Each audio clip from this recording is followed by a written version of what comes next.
Tamil Nadu, we would like to introduce our today's speaker.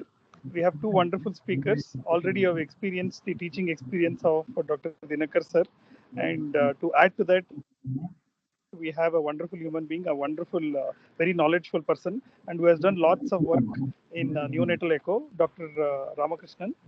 He is the chief consultant at SKS Hospital, Salem. We would like to thank Kamal sir for the opportunity. Now I request Ramakrishnan, Ram, to start the session. Over to you, Ram. Thank you, Prashant sir. Thanks for the very nice introduction. I am very humbled. And thank you very much for the organizing team for providing me an opportunity to talk in front of you. So is it okay if I wear my mask? Can you hear my voice clearly? Okay. Yes, So yes, what I yes, will yes. do is I will start off with hands direct. The baby is here, calm and quiet, and I will start off with the hands direct demonstration. Um, 1 second, madam, Latika, madam, inga. Okay. So what? So this is the baby who is lying here, and I have the echo machine positioned. So நான் இங்க இது பண்ணும்போது அதை focus பண்ணணும். இங்க இது பண்ணும்போது okay. So what with congenital heart disease, my topic is identifying congenital heart disease, right? So I think the best way to go about it is to be very systematic, and only then you will be able to pick up the congenital heart disease. So what I'll do, I'll just go from the subcostal view. For the subcostal view, so this is the probe, right? The depression or the groove on the probe should be onto the right side, and you have to place the probe first, in this angle, right? So the moment you place the probe, what you will see, once you place the probe, you will see the one here is the probe.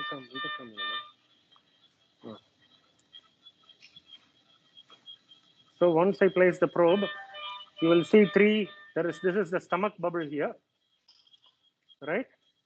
And then you will see the IVC, the aorta on the spine.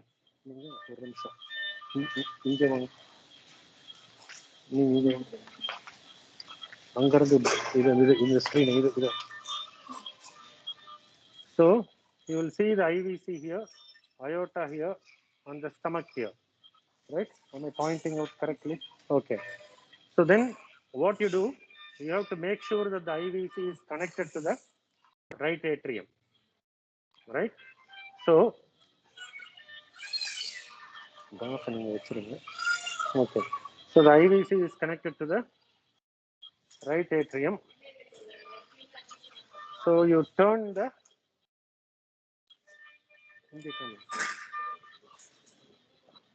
right.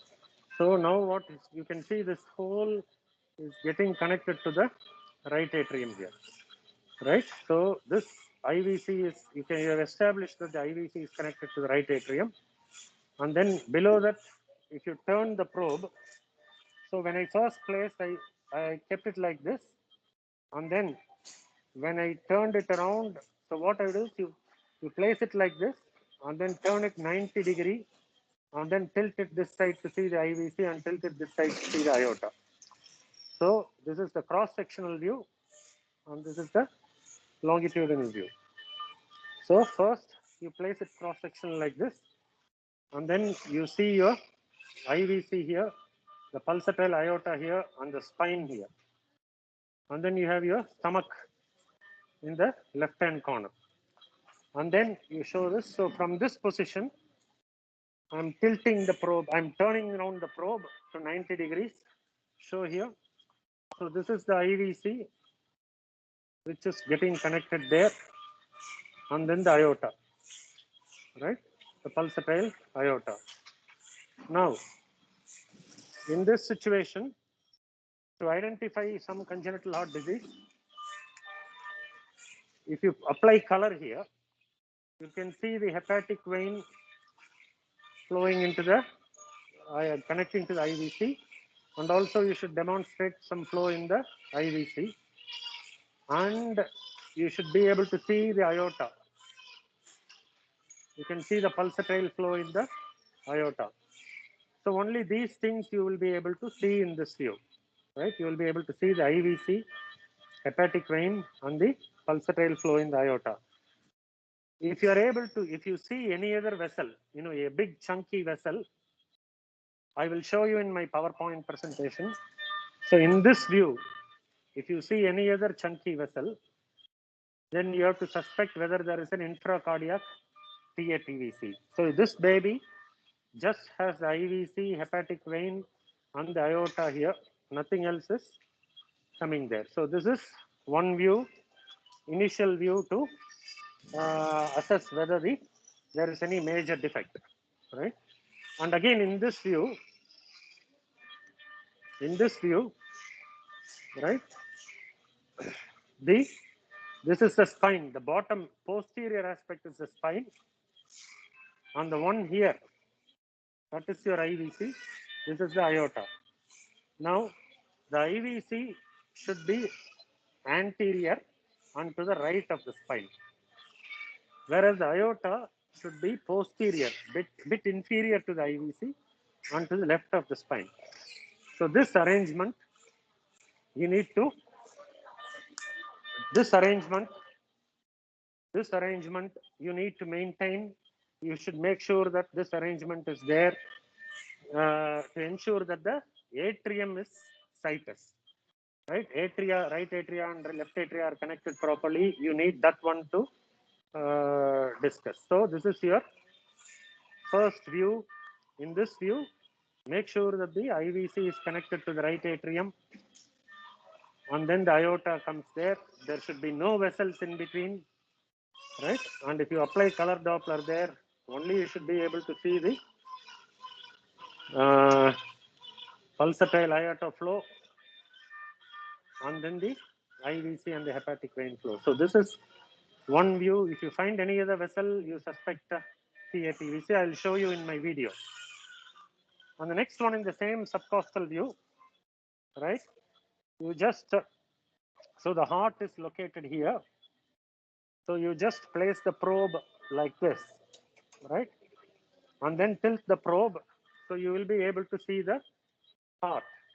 See here, you can see that you are able to see two chambers. This one is the right atrium, this one is the left atrium, and what you see in between is the interatrial septum. Now, if you look at the interatrial septum, you can see a flap that is coming in between, right? That is your foramen ovale. You can see something that is wobbly like a flap. See, now it's opening. Now the flap is closing, right? And this is exactly in the middle of the septum. So whatever you find in the middle of the atrial septum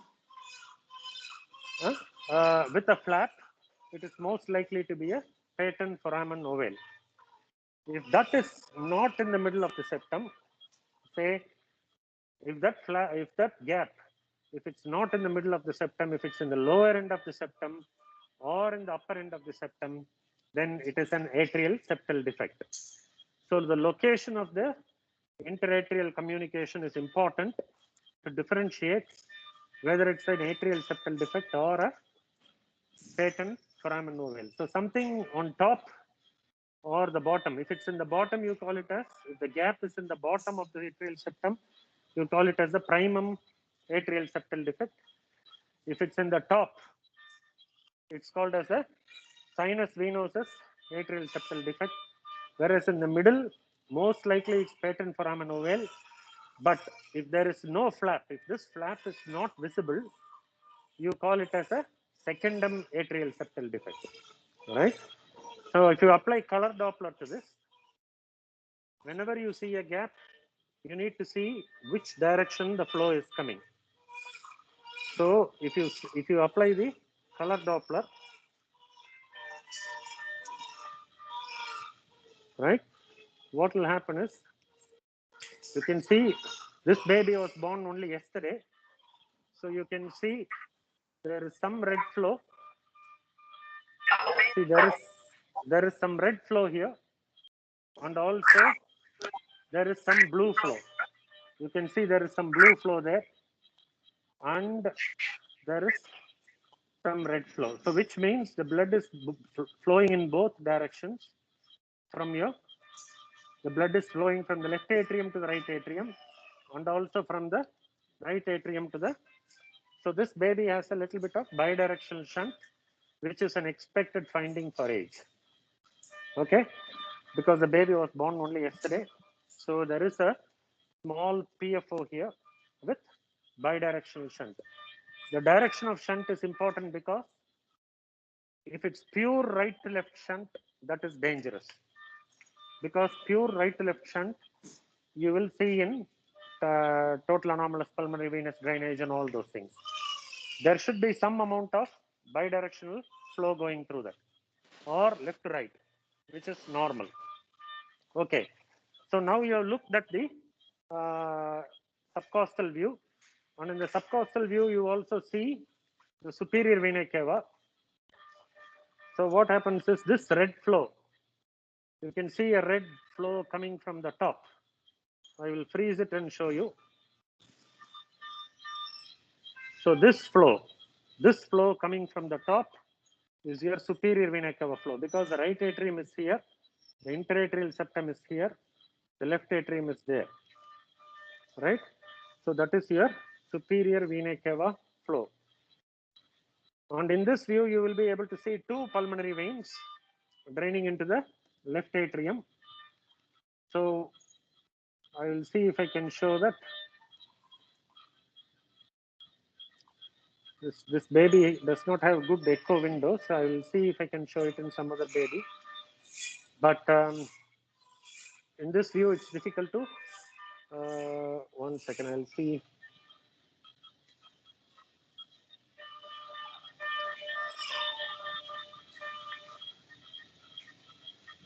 Okay, so you can see this red flow on the left side. That is one pulmonary vein coming into the left atrium.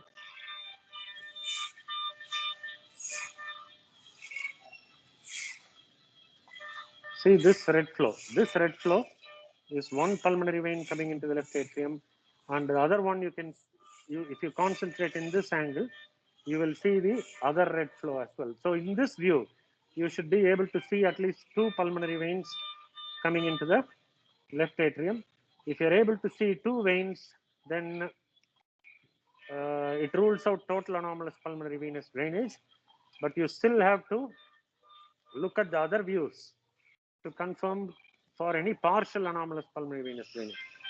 Right, so this you can see one flow here, one flow here. That is your pulmonary venous drainage. Okay, so subcostal view. These are the things that you. There is also something you do bicaval. You know, you see, look at both the SVC and the IVC. I will see if I can get that. So this is your. I don't want to press the baby's abdomen too long, because I don't want the baby to cry now and spoil the echo. What I'll do, I'll show the bicaval view at the end. Okay. So following the apical view, you go to the, following the subcostal view, you go to the apical view. So the apical view, so you know the heart is there, and this marker should be on the right side, and you place it on the apex of the baby, and this is what you get, right? So you see the right atrium, the left atrium, the right ventricle, and the left ventricle, right? So, and you can see the tricuspid valve, which is opening, and the mitral valve, which is opening. Now, in this view, you have to concentrate on the tricuspid and the mitral valve. The free end of the tricuspid valve this opening end should be towards the septal side, and the fixed end should be to the lateral side. Only then you can call it as a mitral valve, sorry, tricuspid valve. If it's the other way around, it is not a, if it's the other way around, if it's the other way around, it is not a tricuspid valve. Whereas the mitral valve, if you concentrate on the mitral valve, the free end should be opening towards the lateral wall of the left ventricle, and the fixed end should be attached to the septum.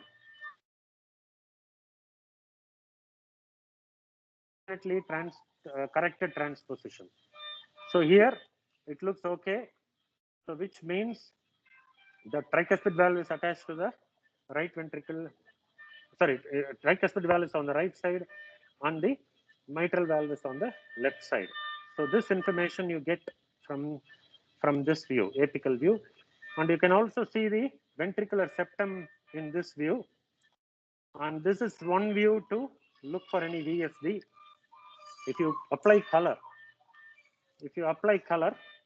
and if you find any blood crossing across the septum, interventricular septum, you call it as a VSD. Now, so this is the septum. I'll zoom it a little bit.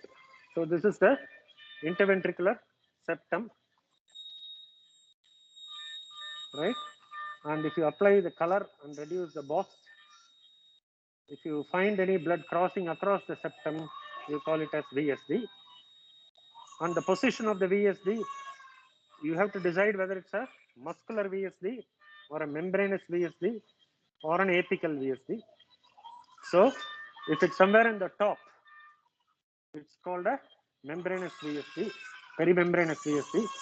In the middle of the septum, you get muscular VSD, and at the bottom, very bottom, at the apex, you call the apical VSD. So location of the VSD is very, very important in deciding which type.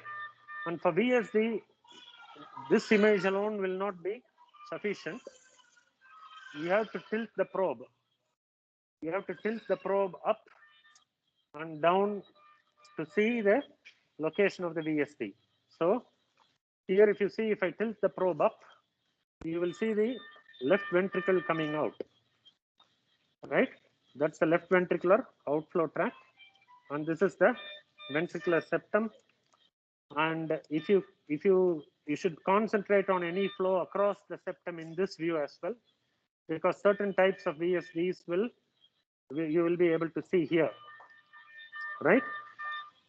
So, and then you go till the apex. So you keep tilting the probe forward and backward, and go till the apex of the screen to look for any VSD, right? In this baby, I can't see any VSD in this view, but you have to confirm it in other views as well, which I will show you later. So this is your apical four-chamber view, and then you tilt further, you get the left ventricular outflow tract. This is you see and then tilt further and further and further, you also get the right ventricular outflow tract. So the first thing that you get is left ventricular outflow tract. The next thing you get is right ventricular outflow tract. Now I will show you the probe position. So this is the first position. Then you tilt further, you get the left ventricular outflow tract, and then tilt further and further, you get the right ventricular outflow tract. So this sweep. So this sweep you get. Now, say for example, when you're tilting further, the first I told you should be is your left ventricular outflow tract. If you don't get this, and if you get this one in this direction, then you have to suspect whether there is a TGA, because the left ventricular outflow tract should arise from the aorta, should arise from the left ventricle, and the pulmonary artery from the right ventricle. But in TGA, you will get the reverse of that, which you can get a clue from this side. Okay, so this view is good for looking at the VSD. This view is good for looking at the transposition, right? And also looking for any congenital corrected transposition, right? Not only that, you have to apply color Doppler to this, and if there is any tricuspid regurgitation, you will be able to see. So you can see the red flow from the right atrium to the right ventricle because the probe is here. The blood is flowing from the right atrium to the right ventricle, so it's red in color.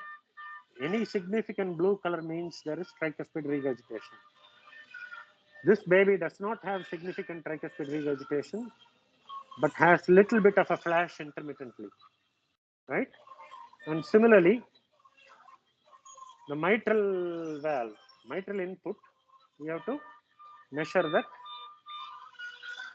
and you have to see whether there is any mitral stenosis or mitral tricuspid stenosis, mitral regurgitation, tricuspid regurgitation in this view.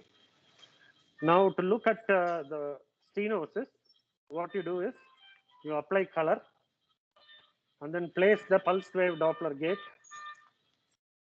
just in the area of the tricuspid valve or just below, and then you get your E and A waves, right? So this is the tricuspid inflow, and if you calculate the peak velocities, it should be only 0.5 meters per second. If anything is significant, if it's more than 2 meters per second or something, you suspect whether there is a stenosis, or if there is any turbulence in the red flow. See, now this red flow is beautiful. There is no turbulence.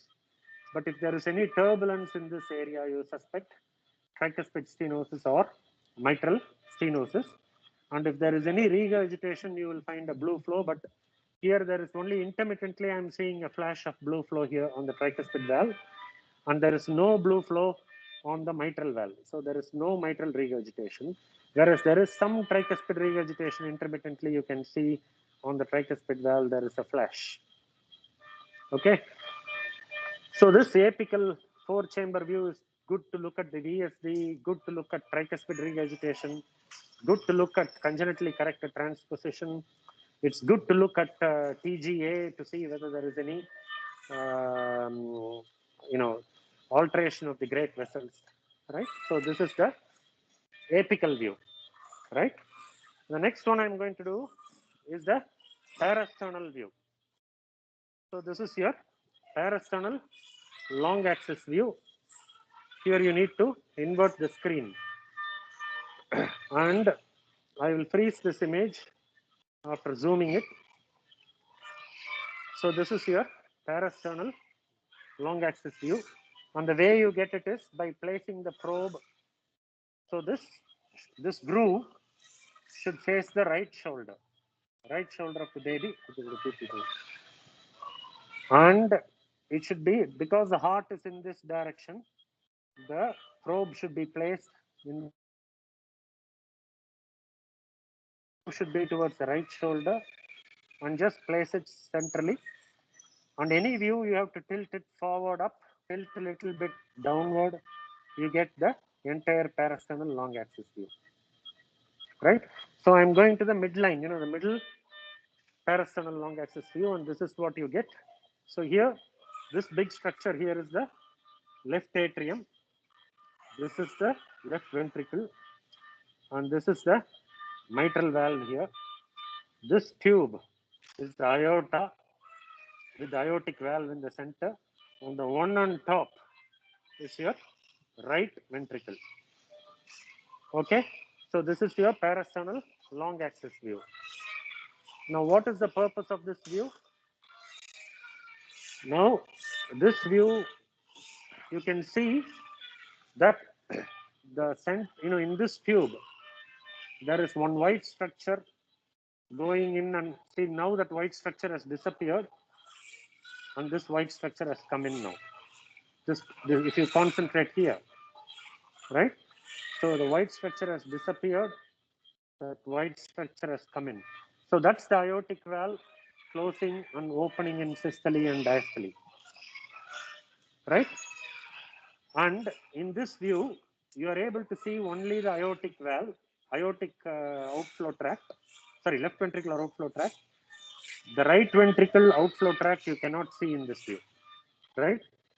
But in transposition of great arteries, if you see another vessel like this on top with the white structure where the valve is opening and closing, we call it as a parallel arrangement of vessels. So this parallel arrangement of vessels, if you see that, you suspect whether there is a transposition of great arteries, right? So this is your parasternal long axis view. One benefit of that is to look for any TGA, right? And the other thing, in the parasternal long axis view, you can also look for VSD. I will freeze the video and show you. So this entire thing is the interventricular septum, because below that is the left ventricle, on top is your right ventricle, and in the middle is the interventricular septum. And if you apply color Doppler, right, see this blue flow is the aorta flow, right, and this flow here is the left atrium draining into the left ventricle. But if you look, there is no flow from the right ventricle to the left ventricle. If there is a VSD, you will see a flow from the right ventricle to the left ventricle, right? I will show this in the videos of congenital heart disease, right? If there is a VSD, you have to go through till the end. You have to go through till the end. Make sure that there is no apical VSD. So reduce the color window a little bit, and then you screen like this. You get the entire ventricular septum and screen across to see if there is any VSD. So there is no VSD in this baby. And then what you do, you tilt the probe upward. So I told you this is the midline parasite, and then you tilt the probe upward. When you tilt the probe upward, what you will see here is, you will see the pulmonary artery. So the left ventricle and other things have disappeared now. Now you are seeing the main pulmonary artery here. This is the pulmonary valve, right? So, and if you put color Doppler there, you can see beautiful laminar flow of pulmonary artery flow. And if there is any turbulence, you suspect pulmonary stenosis. And always you check the color Doppler, press the color Doppler, right? And this maximum velocity should not cross 200 centimeters per square centimeter, sorry, 200 centimeter per second or 2 meters per second. It should not cross beyond that.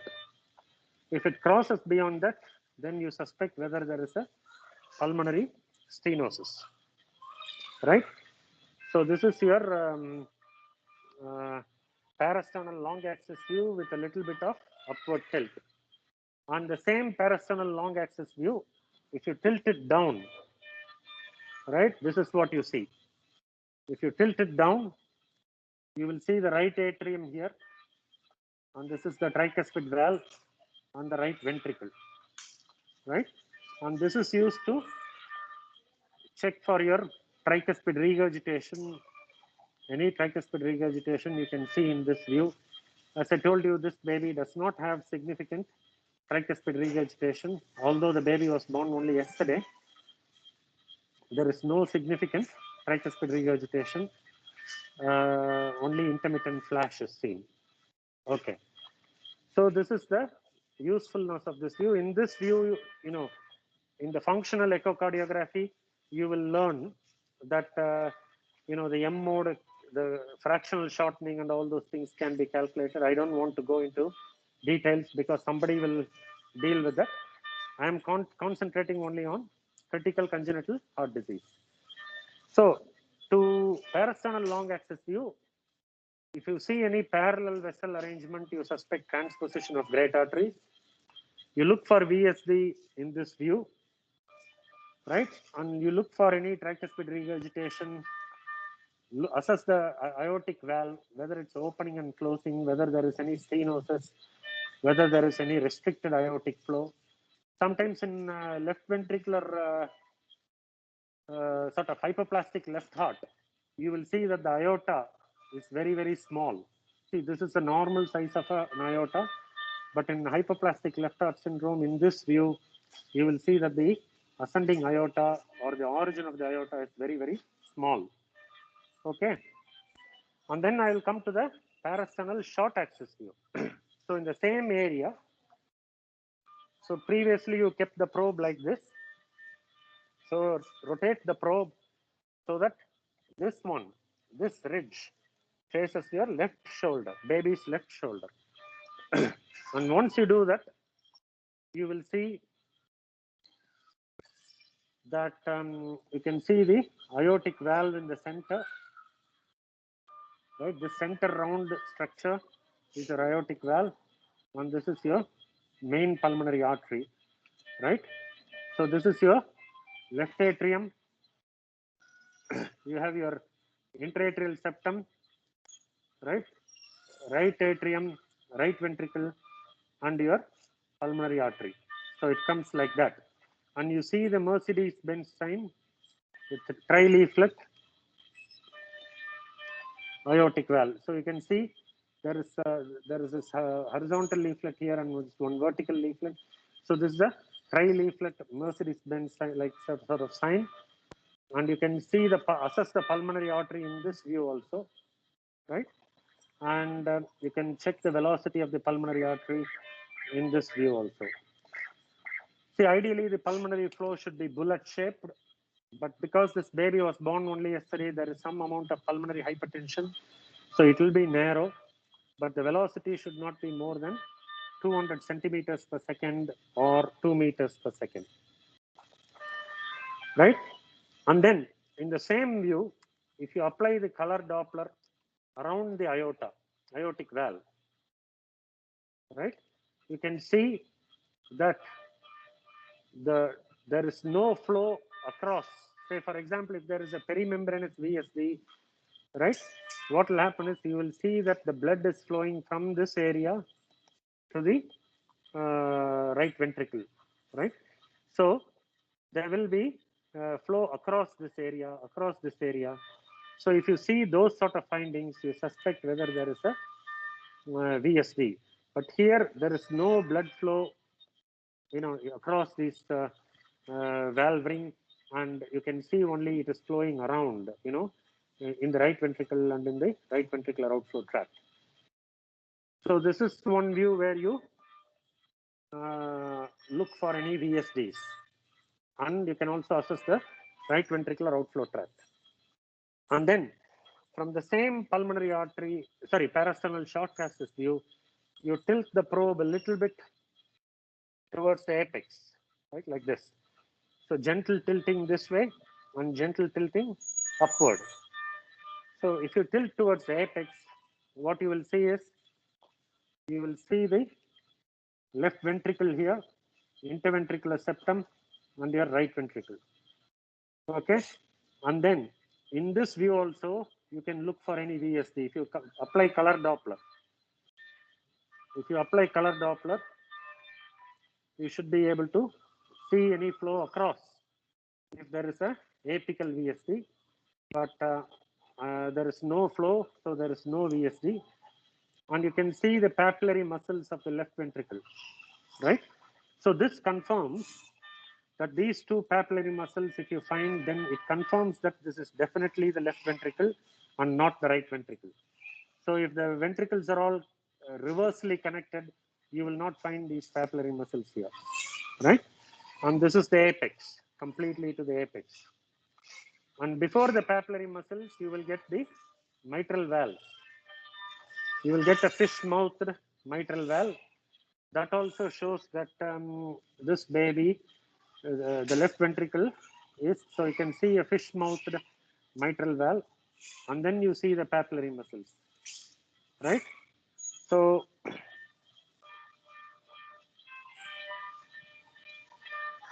Right. So that's so you see the. I'll show you if I can see if I can get better images in another baby. Okay. So this is your parasternal short axis, and then you go upward. You tilt the probe up and see the. Here you can see the right coronary artery. So the right coronary artery is coming and connecting to the aortic rim. So the left coronary artery you will see in another view. Okay. Then after this, what I would do is to look for the pulmonary veins. So for that I go for the crab view. So here you see the aorta on the right pulmonary artery and the left pulmonary artery. Okay. And below that is the left atrium here. Right? Below that, below the pulmonary arteries, you see the left atrium. So if I show the probe, so this groove is facing to the right side, and I place it over the sternum and tilt the probe downwards to get this view, right? And when I apply the color Doppler and reduce the flow, you have to reduce the PRF to 33 or something like that. You can see the PRF here. Only if you reduce it, you will be able to see. So here already you are seeing one.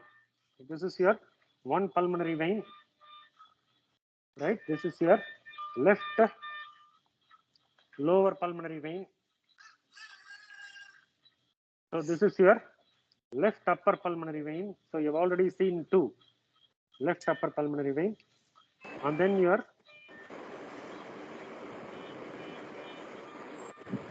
so this is your right upper pulmonary vein. You can see right upper pulmonary vein and right lower pulmonary vein can be seen at the bottom. So if you're able to see all the four pulmonary veins, that rules out a total anomalous pulmonary venous drainage. So if you look here,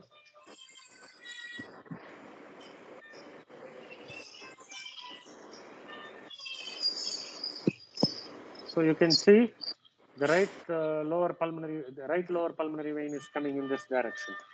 So I have picked up all the four pulmonary veins. So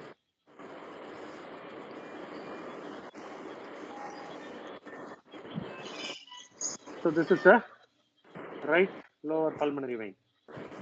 So all the four pulmonary veins are draining into the left atrium. So that rules out your total anomalous pulmonary venous drainage. And then you also look for a PDA. So for PDA, what I do is I go to the ductal view. Basically, I go to the right shoulder, and then the probe is somewhere towards the top, and then I just scan and see the aorta. You can see the aortic arch, right, in this view. And then I just adjust in that position and see the left pulmonary artery. 1 second, the baby is slightly moving.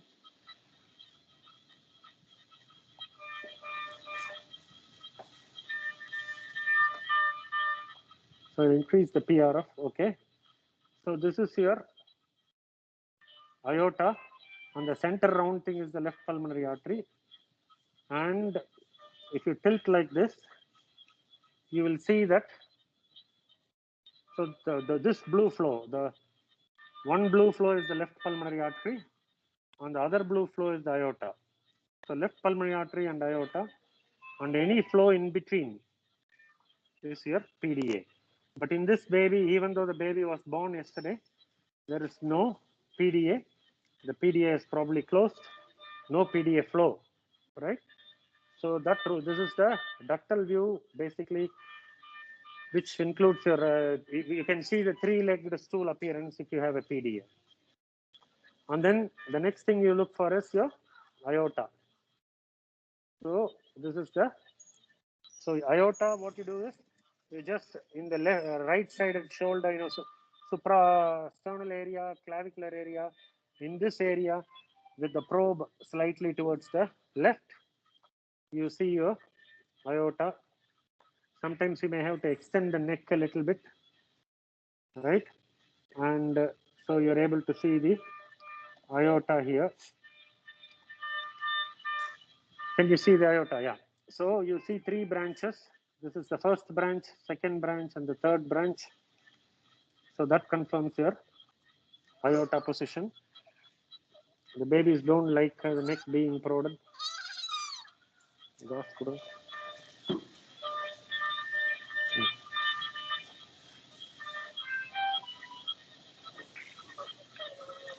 So that's your aorta. And in the aorta, again, see again, this is another view to look at the PDA.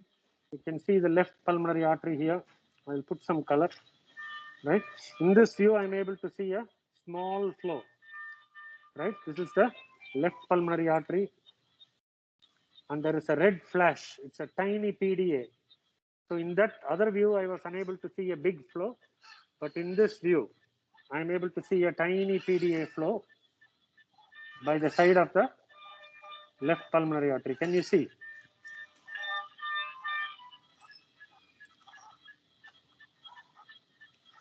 Right? So that's your the PDA. So this is the left pulmonary artery. The flow here is the aorta, and in between you have the PDA. Okay. So this is a tiny PDA. This may close in the next 24 hours. This is not that significant. You can see here. So a small PDA, and this is the left pulmonary artery flow, and this is the PDA. Okay. And then in the aorta, what you need to do is to ensure that the aortic flow, the aorta, there is no coarctation, right? So in the aorta, what you do is once you identify the aorta, you observe the flow. It should be beautiful and laminar flow, and then you press the pulse wave Doppler or continuous wave Doppler, right? And then you press the continuous wave Doppler, and you should be able to get beautiful waveforms. These waveforms should not cross 200 centimeter per second or should not cross 2 meters per second, and there should not be any diastolic tail. All you need to see is the systolic velocity, beautiful separate systolic velocity, and there should not be a tail, diastolic tail. If you see a diastolic tail, that will make you suspicious of a coarctation of aorta, right? So if you approach systematically from your subcostal view, where you look for ASD, your apical view, where you look for VSDs and valves and orientation of the ventricle, then your parasternal view, where you look for TGAs, ventricular septal defect, and all those things. On your aortic view and PDA view, pulmonary vein view, you will cover most of the structural heart diseases. Okay. Now, what I'm going to do is to show some PowerPoint, the videos of common structural heart diseases, right? So this will be a PPT presentation.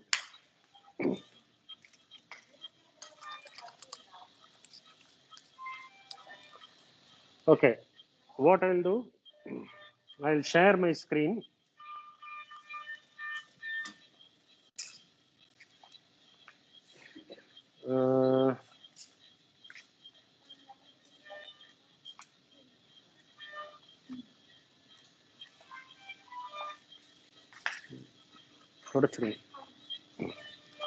Now, can you see my screen? Okay, so identification of structural heart disease. Right. So we have to remember that we are all not cardiologists, and functional or screening echocardiogram is what we do. However, whilst doing this, we need to troubleshoot and ask for help. We have to be beware of ego and overconfidence, because when we start learning echo, we do get big-headed and we think that we know more than the cardiologist, and that's the time when we start problems. We start getting into problems. So car, when you're driving, you have to learn to drive it properly. Only practice makes one perfect, and pattern recognition is the important thing. So I told you, you have to watch for subtle clues. So abdominal situs, we have to focus. I told you the IVC should be above the IVC should be anterior and to the right of the spine. The aorta should be to the left of the spine and it should be posterior to the IVC. Any abnormal flow between IVC and aorta, we have to focus on direction of flow through the atrial septum, position of the atrial communication. We have to look for any pulsatility of the aorta. We have to watch for diastolic tail. Now, any chamber discrepancy we need to watch, whether the right side of the heart is bigger, left side of the heart is bigger, because whichever chamber is big, we have to remember that there has been more flow during the fetal life. And whichever chamber is small, there has been less flow in the fetal life. And whenever you see a tricuspid regurgitation, don't just say PPHN and say nitric oxide. You have to ask, why is the baby having tricuspid regurgitation? Because sometimes in coarctation of aorta, the baby will have tricuspid regurgitation. And we should not miss that. And the other thing is, the valves should appear and disappear. So during systole, the aortic valve should open, pulmonary valve should open. So that will result in the valve disappearing. And during diastole, the opposite should happen, and that should result in the valves closing.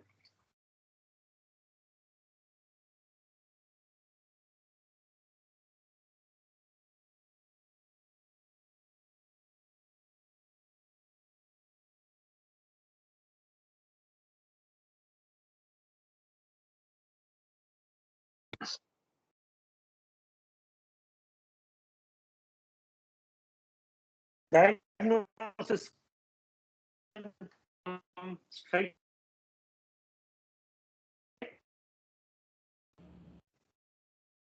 solving the and then try to find the answer the problem. So cited IVC, the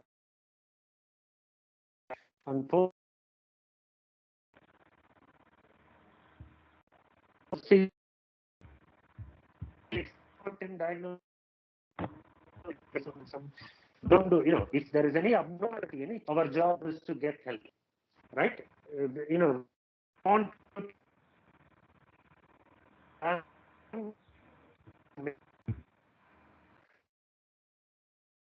vessels I showed, you can see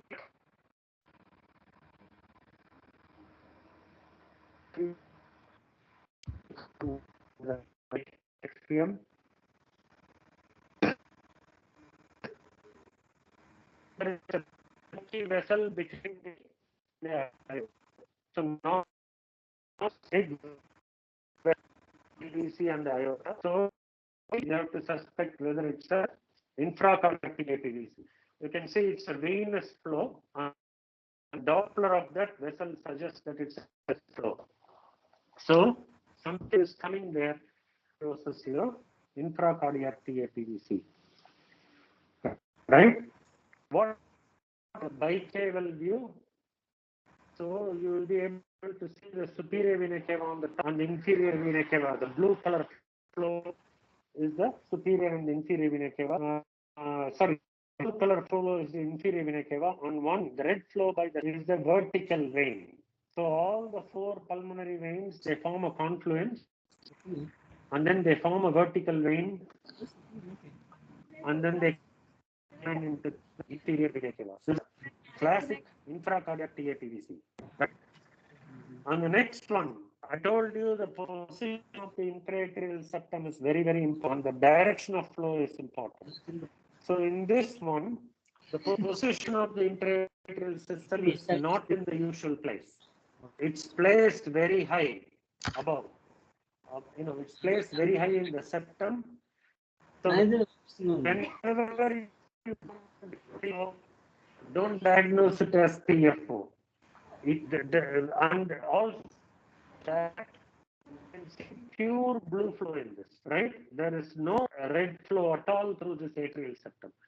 So which makes you suspect there's something wrong with the pulmonary veins, right?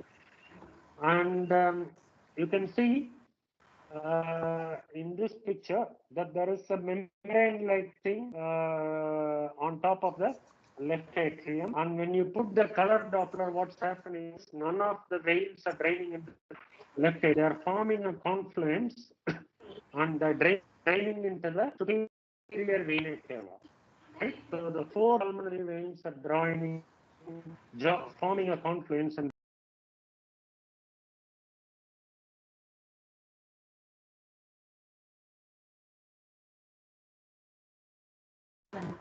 Return ಮಾಡ್ತಿಲ್ಲ system ತೆಗಿಬೇಕಲ್ಲ ಈಗ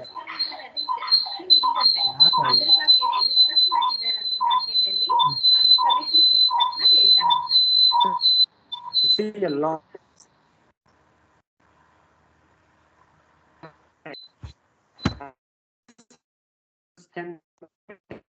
Okay, so any law just as a in cardiac, and all those things you have to be familiar.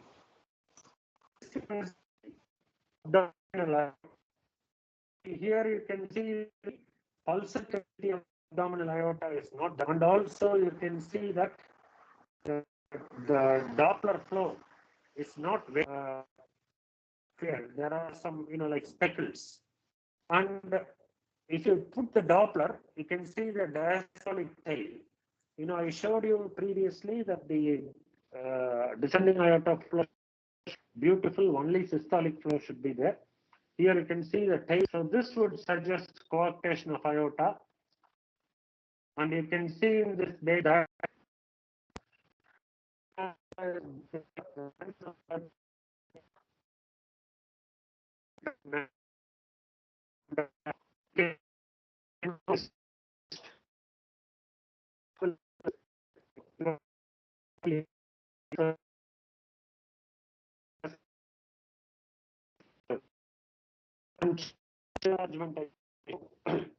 so here obviously you can see left side of the heart is bigger than the right side. Now somebody may say the right side is smaller than the left side.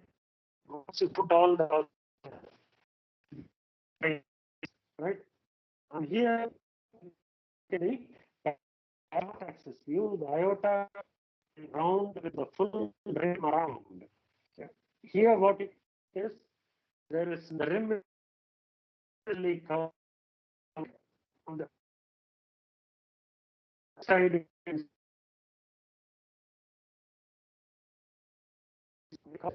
aortopulmonary, and this is similar to a large PDA, and whenever this happens, the left side of the heart is overloaded and the left side of the heart is large, right?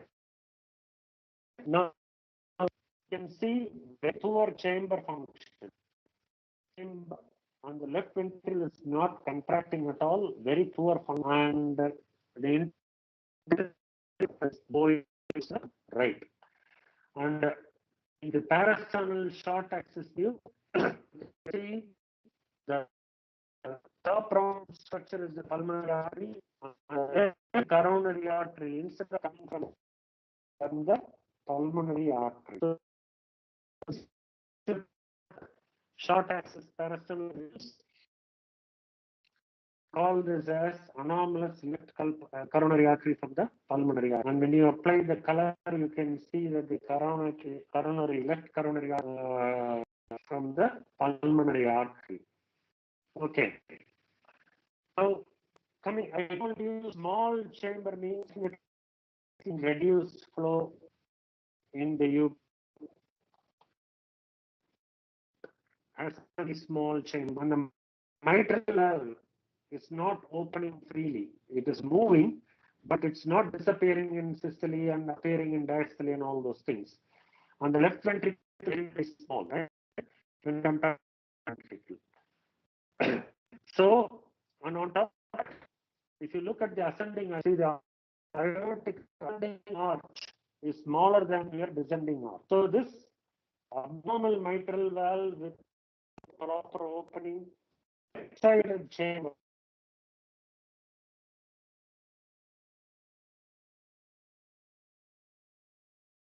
is called hypoplastic left heart syndrome, right?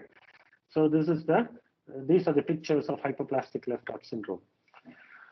And here, what you see is a right side of the heart, which is very, very small. Tricuspid valve is opening, but it doesn't look normal. The right side of the ventricle is very, very small. The left side appears normal. And here you look at the large round structure in this.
Hello, can you hear me now? I think I got disconnected. Hello. Yes, sir. Yes, sir. Yes, sir. Can you please tell me which slide? What was the last thing I was showing when I got disconnected?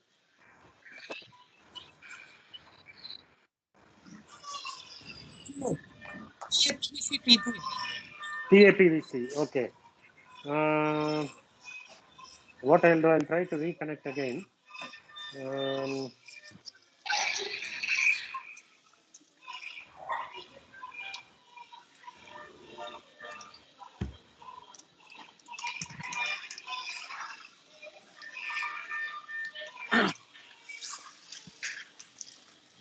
So TAPVC. Okay, I will go back to that. Can you see the screen now? Yes, sir. So you saw both infracardiac and supracardiac TAPVC and all those things. Coarctation you haven't seen, right? Okay, I will start from coarctation. Yes, sir. Yes, sir. Okay. So abdominal aorta we need to focus. And see, this baby's abdominal aorta is not very pulsatile, and the color Doppler flow is also very like spots. And when you put the pulse Doppler, you can see a diastolic tail, right? So normally you should not be able to see the diastolic tail. It should be crisp systole only.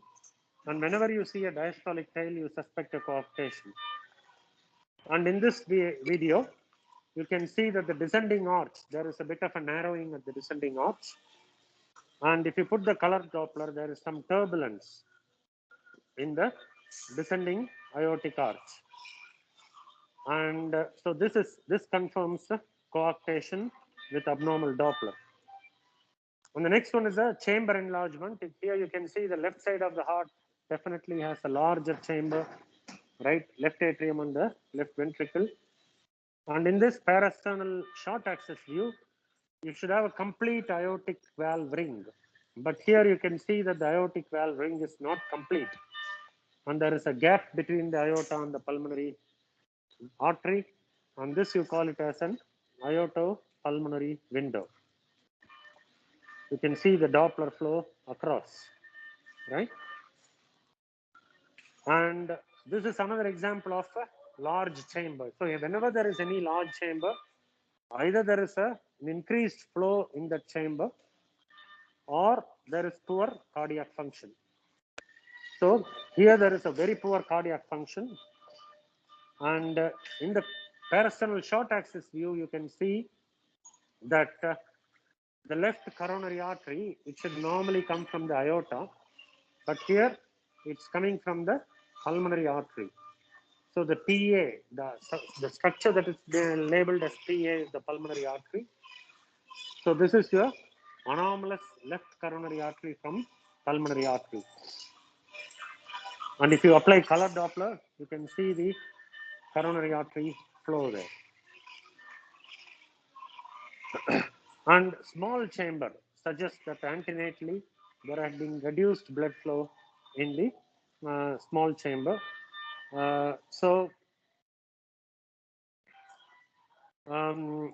Small chamber, here you can see that the left side of the heart is small. The mitral valve is also small and it's not moving that freely. The left ventricle is small and the ascending aorta here is smaller than the transverse aorta and the descending aorta. So this complex of abnormal mitral valve, small LV chambers and hypoplastic ascending aorta, you call this as hypoplastic left heart syndrome. And then here you can see the right ventricle is very small, right? The right ventricle is very small, the left ventricle is normal. And in the cross-sectional view, you see that the aorta, the round structure, the big structure is the aorta. The one on top of the aorta is your pulmonary artery. The pulmonary artery is very, very small. And the valves are not moving, disappearing and appearing. They are all static, the valves. So a static valve should suspect that there is some problem in the mobility of the valve. And here you suspect whether this baby has pulmonary atresia, confirmed by cardiologist. And small chambers again, here the right side. See what you see here is the left ventricle, right? But the right side, the septum, you can see that a very small right side chambers and the tricuspid valve is not opening at all. It is not moving. So this one clearly suggests that there is tricuspid atresia. Now, whenever you see tricuspid regurgitation, see this is the tricuspid regurgitation. You can see the blue flow. It's quite significant tricuspid regurgitation. Always ask why. So here what is happening is, this is the subcostal view. You see your right ventricle and your left ventricle. And the pulmonary valve is very thickened and it is not moving normally. And it is not allowing the blood to go. What you see beyond the pulmonary valve is the duct coming and flowing, not the forward flow. So this baby had critical pulmonary stenosis, right? There was no forward flow beyond the pulmonary artery. So this is critical pulmonary stenosis. And you can see that the velocity in critical pulmonary stenosis, I told you the velocity should not cross more than 2 meters per second. Here the velocity is 4.93 meters per second, which is quite significant critical pulmonary stenosis. And we'll also have a look at other cardiac defects. I hope I'm still connected. It looks like okay. Other cardiac. Can you hear me, everybody? Hello? Yes, yes, Yes, yes. sir. Go Yes, ahead. yes. Okay. So other cardiac defects. So here, what do we see here is there is a perimembranous VSD. You can see that the right atrium, sorry, right ventricle and the left ventricle at the bottom, and then you can see the interventricular septum. But that interventricular septum is not complete. That interventricular septum is not fully complete. It is defective on top. So any defect on top of the ventricular septum is the perimembranous VSD. On top of that, here you also see that the aorta, instead of coming from the left side of the heart, it is arising above the interventricular septum. This is what we call it as overriding of the aorta, right? So any perimembranous VSD with overriding of this aorta, you call it as tetralogy of Fallot. And ask for a cardiologist to come and confirm. And here you can see in the parasternal long axis view, see both the vessels. The aortic valve doesn't appear to be normal, and the left ventricular outflow tract doesn't appear to be normal. At the same time, you're able to see the pulmonary artery also in this view and the pulmonary valve. But this one looks like, you suspect whether it's a transposition. But here, if you observe closely, both the valves are opening into the same chamber. So, sorry, both the chambers are opening into the same valve, basically. So this is a truncus arteriosus. So what happens is in truncus arteriosus, you get only one outflow tract with abnormal valves, and both the right ventricle and the left ventricle open into the same outflow tract. And here, this is what I told you. In the parasternal long axis view, you should not be able to see both the vessels simultaneously. Sorry, both the vessels you should not be able to see together. Here you can see clearly two parallel vessels, right? So both the valves are opening and closing in the parallel vessels. So this parallel arrangement, you should always suspect transposition of great arteries and immediately ask for your cardiologist to come and review. And similarly here, I told you the first branch that arises out of the left-sided chamber is your left. It should be your aorta, but here you can see that it looks like an aorta, but it branches at the top. It gives into right and left pulmonary artery. So the vessel that is arising out of the left ventricle here is your pulmonary artery, right? And this confirms your TGA. Okay. And the next one is the interrupted aortic arch. Here you can see the ascending aorta and the transverse aorta flow, but beyond the transverse aorta, you are not able to connect the uh, um, uh, aorta to the rest of the aorta. And this baby had a very, very large PDA. Right? See, you can see the size of the PDA here. So whenever there is a large PDA, you always suspect there is a reason why nature has kept a large PDA for these babies to survive. So don't just say large PDA, start indomethacin or brufen or paracetamol and go away.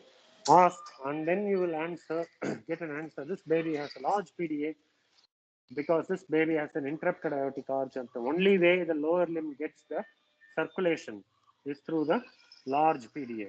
So you can see the three-legged stool appearance here beautifully with the large PDA. And now, commonly we see this atrioventricular septal defect, right? So here, what you see here is there is a the interatrial septum at the bottom, it is defective. It is not getting connected to the right place. And there is a gap there.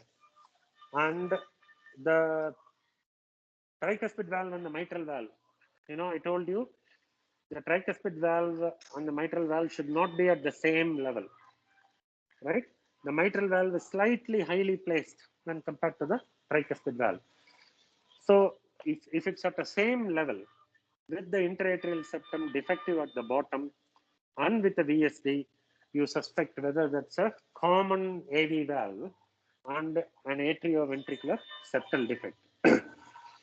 Right? So this is your atrioventricular septal defect at the bottom. Okay. And the next one, this is a 4-chamber view. Here you can see that the tricuspid valve is not in its usual place. And the tricuspid valve is very placed at the bottom, very bottom. So this is called as the atrialization of the right ventricle. So this you see in Epstein's anomaly, and this Epstein's anomaly, that there will be severe tricuspid regurgitation, right? So this is one rare anomaly. And aortic stenosis. Sorry, I'm not able to get this video play. So similar to the critical pulmonary stenosis, in the aortic stenosis, there will be turbulence in the left ventricular outflow tract, and the velocity here it's 3.6 meters per second or 360 centimeters per second.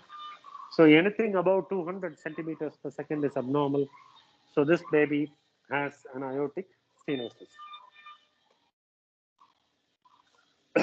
And this is another condition where you screen the heart and then you find a big mass in the left ventricle, causing left ventricular outflow tract obstruction as well here.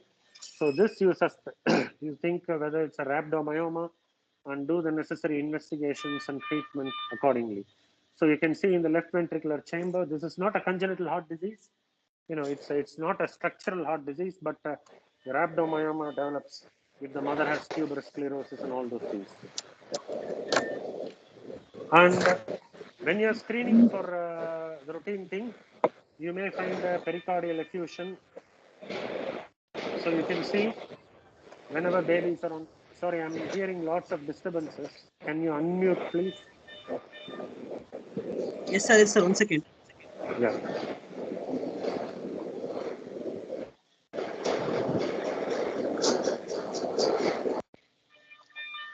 So when you're screening, particularly when babies are on parenteral nutrition through a PIC line, and suddenly the baby is getting more frequent desats and bradys than usual, you screen and then see if this baby had a very large pericardial effusion. This is a baby with Down syndrome who also had a transient abnormal myelopoiesis and was having frequent desaturations. And when we did the echo, there was a large pericardial effusion. The previous echo 2-3 days ago was normal, no AVSD or anything, but this one pericardial effusion developed after that. So this needed drainage. And then dilated heart with poor cardiac function. Recently, we had a mitochondrial cardiomyopathy in a newborn baby, and this baby had a very, very poor function despite inotropes. And you can see the dilated left heart on the parasternal view with very, very poor function despite all inotropes.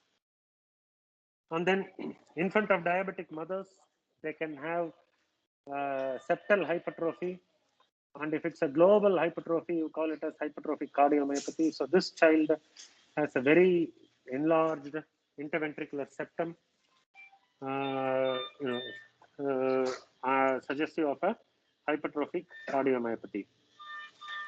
And coming to VSD, here, this is quite common. So you see the septum is defective on the top. So basically, it's a perimembranous VSD here, right? Whereas in this one, the lower bottom of the lower part of the septum is defective, and you can see a flow there. So this is a muscular VSD. So muscular VSDs generally tend to close, and if it's small, whereas perimembranous VSDs, they may not close. And we also see sometimes babies with staphylococcus infection. We have to make sure that there is a infective endocarditis. Sorry, I'm not able to make this video play. I'll see if I can. Yeah. So you can see on the tricuspid valve, there is a big vegetation sitting there. And this was infective endocarditis.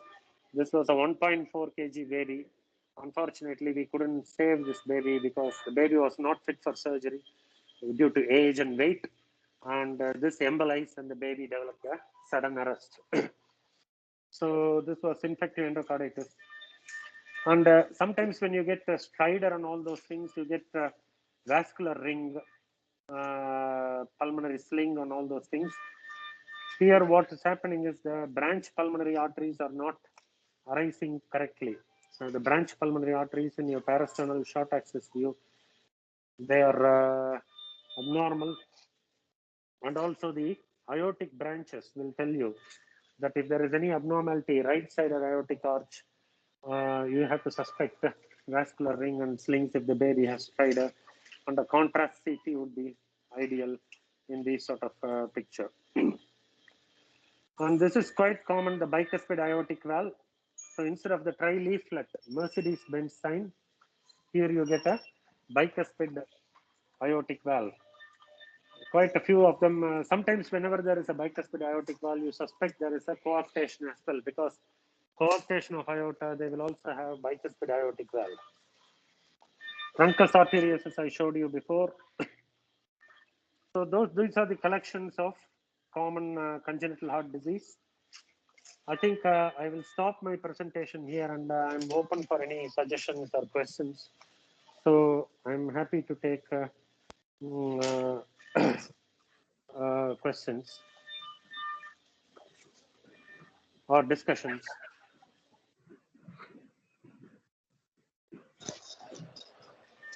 Hello, sir. Good afternoon, sir. Could you just tell us the probe position in the crab's view and bicaval view, sir? Yeah, sure. So in the crab view, 1 second, I'll show it on the baby itself. Madam. So what I will do, I will show it on the, how do I turn the screen?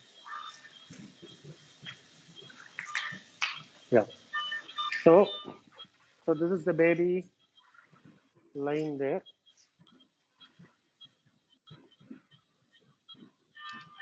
And so what I do is, so the probe, the groove should be to the right side, right?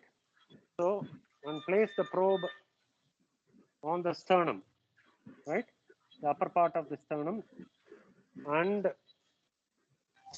tilt the probe downwards, right? Tilt the probe downwards a little bit, and then you will get the crab view. So if you tilt the probe downwards, you will get the crab view, where you see, so in this view you see your left lower pulmonary vein, right lower pulmonary vein, right, and the right upper pulmonary vein here, the blue one. So this is one more vein you have to get. So this is your,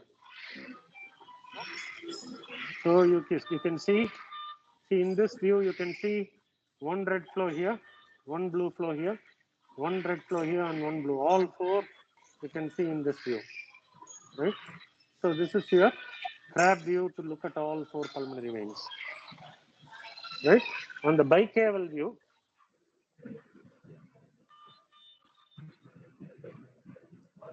so what you do is, so you put the probe like a normal, so normal view here, and to see your IVC you turn, so put the probe, this one has to be on the right side, and you tilt it, rotate the probe downward, right? You rotate the probe downward and tilt the probe upward. right?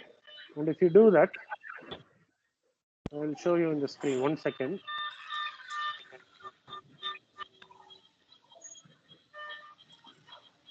Okay, 1 second.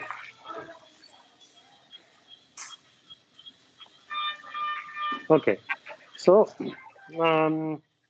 so normal position is what you do is here. Rotate the probe downward so that this groove should be facing the legs, and tilt the probe like this. And what you see here, this is your inferior vena cava, and the one from the top will be the superior vena cava, right? So this is your bicaval view. So this is your superior vena cava here, inferior vena cava here. This baby, the echo window is not clear. I'll see if I can show it in some other baby. இன்னைக்கு அமைச்சிருக்கீங்களா ஆமா என்கிட்ட தான் இருக்கு. So என்கிட்ட hand over பண்ணிருக்கீங்க. ஆமாம் sir. இது இந்த லெட்டர் எனக்கு ஹேண்ட் ஓவர் பண்ணிருக்கு. அது ஓகே சார். நீங்கள் இது பேமெண்ட் இது பண்ணி நான் உங்ககிட்ட கொடுத்துடலாம் இல்லையா? நீங்கள் அவங்களுக்கு சேவ் பண்ணுங்க. Thank you sir. Thank you.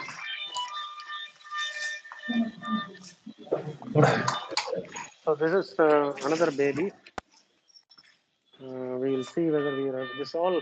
Some of these babies, when they have this feed intolerance and abdominal distension, it is difficult to get the bicaval view, but we'll see.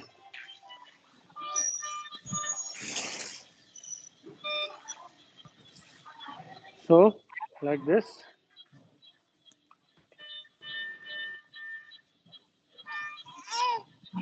And then, 1 second, the baby is starting to cry. Any quiet baby here? Okay, we'll come.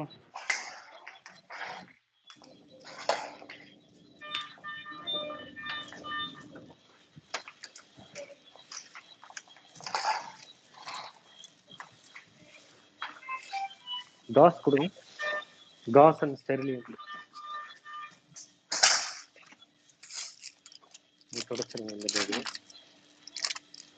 So I've showed you the crab view. So what I'll do is I'll show you the bicaval view.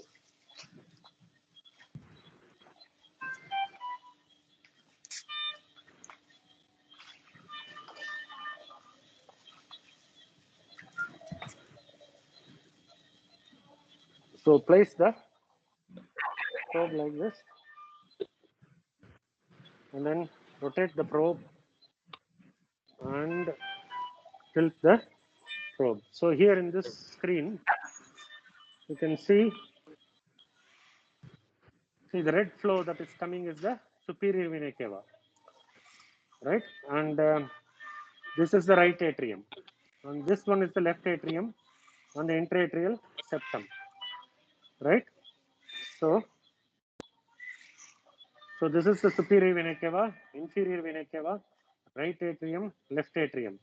And if you have a infracardiac TAPVC, you will find a big vessel coming here and getting connected there, right? So if you put the color Doppler there, see you see the superior vena cava, you see the inferior vena cava here, and this flow is the intraatrial septum, this red flow, and there is no flow here, right? If you find a big flow there, that is your what you call, that is your infracardiac TAPVC. So this is your bicaval view, and the position of the probe is like that. So in this view only I am getting it, and the ridge is facing downward. Okay. Any other questions?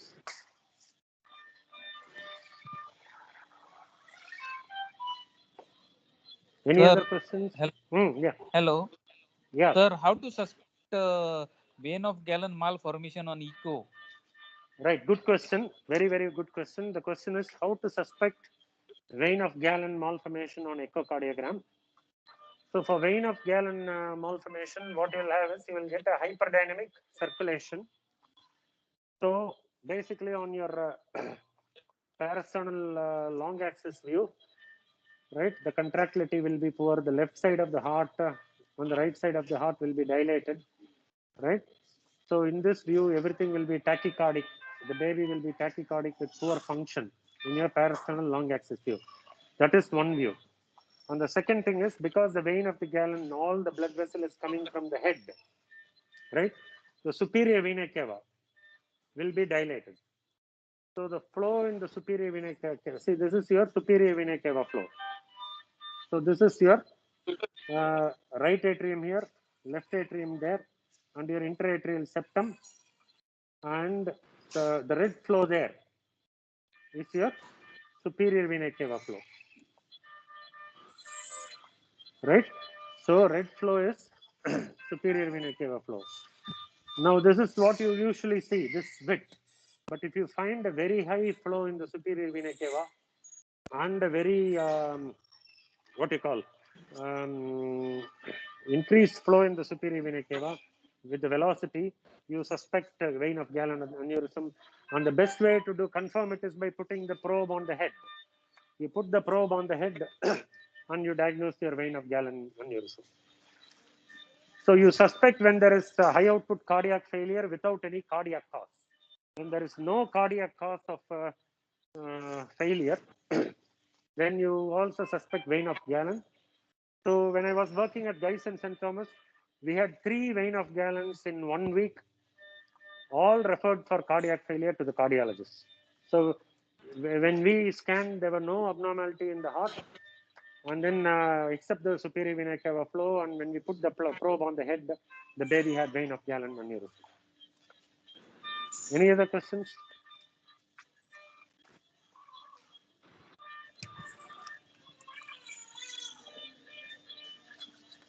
Any other questions?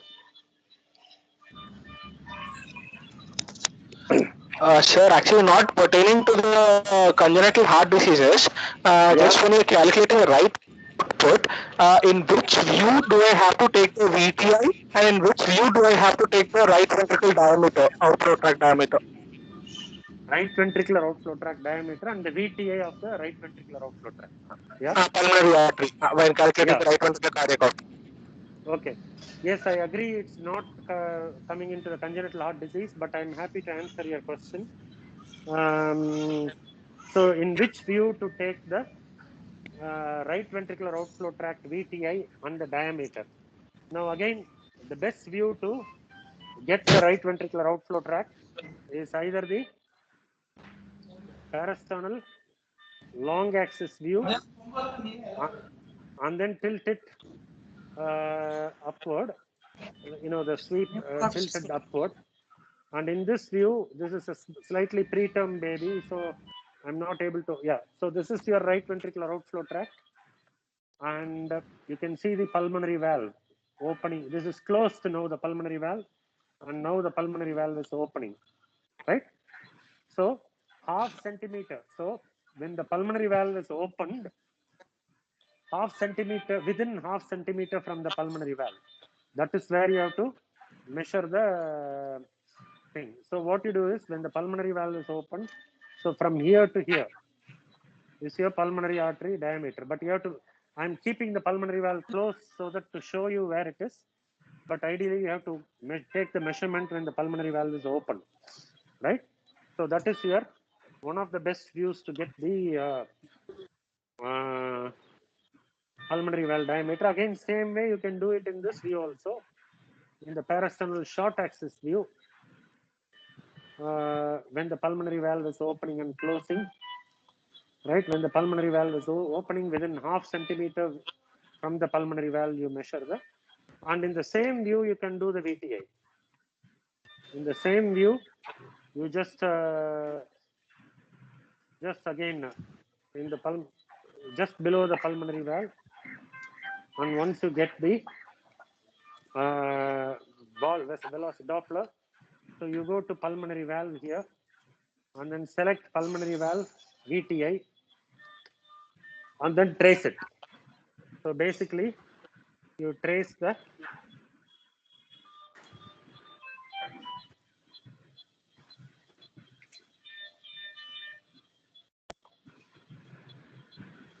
so if you trace it, I'm just so it's roughly 0.6 12 centimeter. is your pulmonary valve VTI. So this is where, so both in the parasternal long axis or short axis, that is the best place to visualize the pulmonary valve. You have to do the pulmonary valve VTI. Okay. Any questions?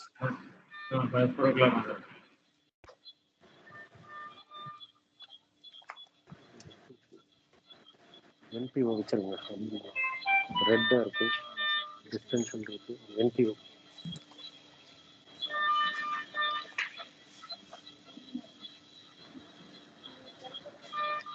Any other Dinakar sir? Yes, yes, yes. No, excellent. No, you are Thank you, teaching. sir. Thank you. I am just watching. Excellent, excellent. You showed Thank you, sir. all the views, and even somebody was asking about vein of Galen aneurysm. I request everybody, just put when you are putting the cardiac probe on the chest, please put it on the AF also, to rule out anything, whatever it is. Because just see what is there. It is better. I always teach my students, please go ahead with the AF also, whatever it is. In case if they find something, they are letting us know. As the Dinakar sir said, I'll put it on the AF, and what we normally do is, we put the color Doppler also and see if there is any abnormal color flow. So normally you see the vessels and anterior cerebral artery and all those things, but any chunky flow in your brain, right, that will suggest vein of Galen aneurysm. But this baby doesn't have, so I cannot show you. Maybe next time when I talk, I can have pictures of vein of Galen aneurysm. That's a good suggestion. I will keep that in my mind, and I will put a picture of the video of vein of Galen aneurysm that we have picked up. Thank you. Excellent class. Thank you, sir. Thank you very much. And Kamal sir, over to you, sir. Thank you, sir. Thank you, Dr. Ramakrish, sir. Thanks for joining us. Yeah, it was an initiative we had started basically for our first year DM and deepentry postgraduates who unfortunately during this pandemic were not able to attend any hands-on training. Otherwise, by now we had at least 2 or 3 hands-on training in echo and point of care ultrasonography. And somehow it never happened. So we are finding it difficult to manage certain critical babies in the emergency room, where usually our PGs are trained. So this has been a boon for these postgraduates to at least start the process of doing functional echo at the bedside. So thank you so much, sir, for joining us. And I should thank Professor Dinakara to have called you and convinced you to join us. It was very, very informative. And now it's up to the postgraduates to do it at the bedside and learn more and more and clear their doubts as the classes continue. We are having these classes for till about mid-October, sir. So we'll be happy if you join us whenever you get time. It's usually on a Tuesday and a Friday. So we have 2 classes per week, Tuesdays and Fridays. And it has been going quite strong from 1st of September. I think we have covered, today is 18th, yeah, we have almost covered 6 classes. We had 6 classes without any interruption. I should thank Professor Dinakara for this commitment. Without any interruption. In fact, I had to leave early to a last class, but sir has been right on time, continuing and going beyond even 4 o'clock to teach our students. Thank you, sir. Sir. Thank you very much for Dinakar sir, and thank you very much for inviting me. Yeah, no problem. Next class will be from Dr. Prashant Gowda. It is a normal views of the brain. Normal views of the brain. So he's an excellent teacher too.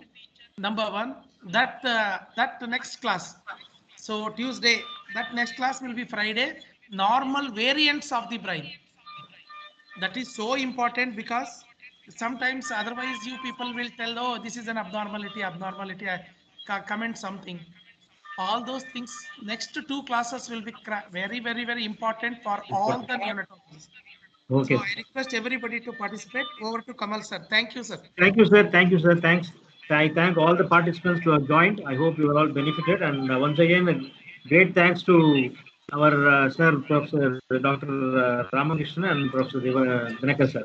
And also Dr. Prashant. Yes. Thank you, sir. Thank you. Thank you everybody for inviting me, sir. Thank you. Thank you, sir. Thank you so much. Today party.